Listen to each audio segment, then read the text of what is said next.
Ambergris, yan ang tawag sa suka ng balyena na ginagamit din sa paggawa ng mga pabango. Yan ang pinaghihinalaang nalambat ng mga mangingisda sa Sultan Kudarat na posible rin daw magkahalaga ng milyones. Sa malawak na karagatan ng Lebak, Sultan Kudarat, habang naglalayag pauwi ang mangingisdang si Gabriel, may nakita siyang palutang-lutang sa dagat. Kita ko tong puti kayo, parang tanawan mo, murag pum. Sinaw-sinaw siya nga nang gamantika. Yun nga lang, meron itong mga bantay. Nahadlok ko, nang kayong bagis. Sa kabila nito, lakas loob pa rin itong nilapitan ni Gabriel. At dito na raw niya nalanghap ang kakaiba nitong amoy. Tapos na may amoy ko nga perfume, nga langsa. Agad siyang kinutuban na ang nakita niya na sa tansya niya nasa 200 kilos ang bigat. Hindi basta-basta. Nakita man ako sa kasuho, na nga, muna nga, nana, ingon ko, positiban siya. Ang hinala niya kasi, ito raw ang napakailap na suka ng balyena o kung tawagin, ambergris. So, magkaingon ka na, milyon-milyon, ana.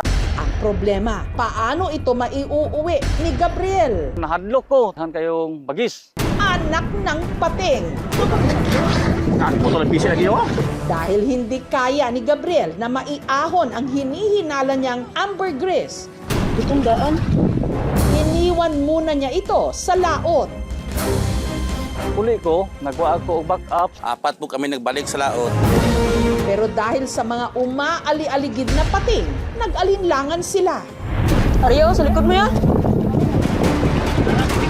Dito na sila dumiskarte. Nakatatlong tali kami.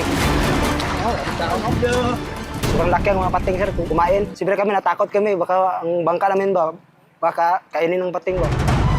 Hanggang sa nahila na nila ito at nadala sa Pampang. Sobra ka ba daw nakapanalo sa luto? Nagtulong-tulong kami para maahon lang yun. Naari o ginaarsa na nila ang milyon-milyon. Ako na yung gamit ng mga bangka, panlog pa kayo. May nabilin pa gani diri Cebu ko. Ano siya Mo'y na sangsang. Mas lalong lumakas ang kanilang hinala na lehitimo itong ambergris. Dahil nito lang Marso, meron daw 54 feet na sperm whale na na-stranded at namatay sa katabing bayan lang sa Kalamansig, dito pa rin sa Sultan Kudarat. First time po ito nakita dito. Nandiri ako nung una. Ito ba yung mahal na mabaho? Sa ko nagtuog ko ang ambergris to. Ingon ko, parang himala nga, kaiba siya ba? Kinaumagahan dahil sa nakakasulasok nitong amoy, napagdesisyonan ng barangay na ilibing muna ang diumano ambergris. So, nagpermiso po tayo sa BIPAR na ilibing po pagsamantala yung suka ng balina o ambergris. Pero sa parehong araw, hinukay itong muli ng mga otoridad at dinala sa bayan ng Isulan para suriin. Doon po malalaman kung ito ba ay nagtataglay ng katangian ng isang di umano ambergris. Kapag napatunayang ambergris nga ang nakita sa laot, umaasa si Gabriel na baka ito na ang mag-aahon sa kanya sa kahirapan. Base kasi sa kanyang pagsa-search online, ang bentahan nito nasa 300,000 pesos daw kada kilo. Kaya kung 200 kilos ito, maaaring pumalo ang presyo ng 60 million pesos. Naari o ginaarsa na nila ang milyon-milyon. Kung sigurado man gusto siya, kung naman may party para sa nagto, amo itong gamiton gud una na sa ministry. Tsaka makakatulong din kami sa mga ibang pamilya namin na maiahon din sila sa hirap. Ang ambergris nabubuo sa loob ng isang sperm whale. Pag ang main diet niya ay mga giant na squid na pwedeng magasgas yung tiyan nung sperm whale. Binabalutan niya to ng isang substance na medyo waxy na galing sa gallbladder niya. Ito yung nagbabalot doon sa tuka na magiging ambergris. Pero may dalawang uri na ambergris nga itong age na siya sa dagat ng ilang taon. Parang bato na siya, hindi siya illegal i-possess at i-trade. Hindi kasi siya considered byproduct, pero yung sariwang ambergris na mukhang galing pa sa katawan, considered byproduct siya, which is covered by yung Philippine law. Kaya mahal ang bentahan nito dahil ang ambergris ginagamit sa perfumery o paggawa ng mamahaling pabango at bilang fixative o sangkap na nagpapahaba ng kapit ng amoy ng pabango sa katawan. Nasa custody namin for safekeeping lang. Ang akong ampo kasi gito, mapositive siya nga suka sa balina. Nakipag-ugnayan ang aming programa sa BIFAR para maipasuri ang pinaghihinalaang ambergris. Mula Maynila, nagpalipad kami ng isang marine biologist papunta ng Sultan Kudarat. At sa unang pagkakataon, bubuksan ang container van kung saan nakatago ang pinagsususpetsahang ambergris.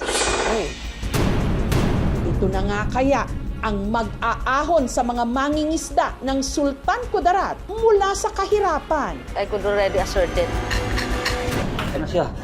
May mga kababayan nga kaya tayong papaldo. Alamin sa aming pagbabalik. Naari o ginaarsa na nila ang milyon-milyon. Ang naiuwi ng mangingisdang si Gabriel mula sa karagatan ng Leba sa Sultan Kudarat. Hindi toneladang isda, kundi ito. Oh my God, ano yan? Laki. Sobra ka ba daw panalo sa luto? Sinaw-sinaw siya nga kanang gamantika. Hinala niya, posibleng ambergris ito o suka ng balyena na sangkap sa mamahaling pabango. Ang bentahan nito, base sa pagsa-search online ni Gabriel, pumapalo raw ng 300,000 pesos kada kilo. Ang estimate na mo sa kabugaton kanis dili maubos sa 200 kilos. Sa makatuwid, kung magkataon na 200 kilos nga ang bigat nito, pwede itong umabot ang presyo ng 60 million pesos. Ambergris ito o lamang isda ito? Para malaman kung papaldo nga ba si Gabriel nitong Huwebes, nagpalipad ang aming team ng isang marine biologist mula sa BIFAR o sa Bureau of Fisheries and Aquatic Resources sa NCR region papunta ng Sultan Kudarat, si Noni Enolva. Ang pinaghihinalaang suka ng balyena, inilagay muna ng mga otoridad sa isang container van. Dahil ilang araw na raw itong nakaimbak sa loob, kinailangan nilang magsuot ng face mask dahil sa hindi nito kaaya-ayang amoy. Sa unang pagkakataon, binuksan na nila ito. Sa unang tingin pa lang, may kutob na si Noni. At first glance, hindi ito ambergris. More likely siya na laman ng balyena. I have seen many carcasses na kasi ng balyena. Ganitong-ganito ang itsura. Kung itis na to sa ilalom sir kaluton ko. Para makasiguro, pumasok pa si Gabriel sa container van para tumapyas ng bahagi nito. At isinailalim sa tinatawag na hot needle test. Makikita natin yung striations ng kanyang muscles. Itong mga parang fibers, ibig sabihin yan po ay muscle ng animal. May certain scent din yung ambergris. Ang amoy niya ay parang nasusunog na buhok, na may konting alat, na medyo musky. Right now, dito sa meat na pinagtestingan natin, hindi natin yun nakita. Ang resulta, negative pa rin. Pwede din na spermaceti organ. Ito yung ginagamit ng mga whales for echolocation. Ginagamit natin sa paggagawa ng kandila noong mga 18th to 19th century. I would highly recommend na ilibing na natin siya. So kahit dito sa area, maging pataba sa lupa. Nalismaya ako sir. Ang positive siya o negative pero padayon nga po kung nangalagad si Ginoo. Kung hindi man ito ang inaasahan nilang suka ng balyena, patuloy ang paghahanap ng mga mangingisda ng Leba. Oh my God, ano yan? Laki. Nang mag-aahon sa kanila sa nakakasuka nilang kahirapan. Naari o ginaabusan na nila ang milyon-milyon.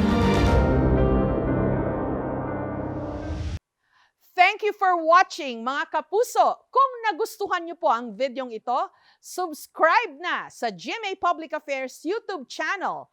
And don't forget to hit the bell button for our latest updates.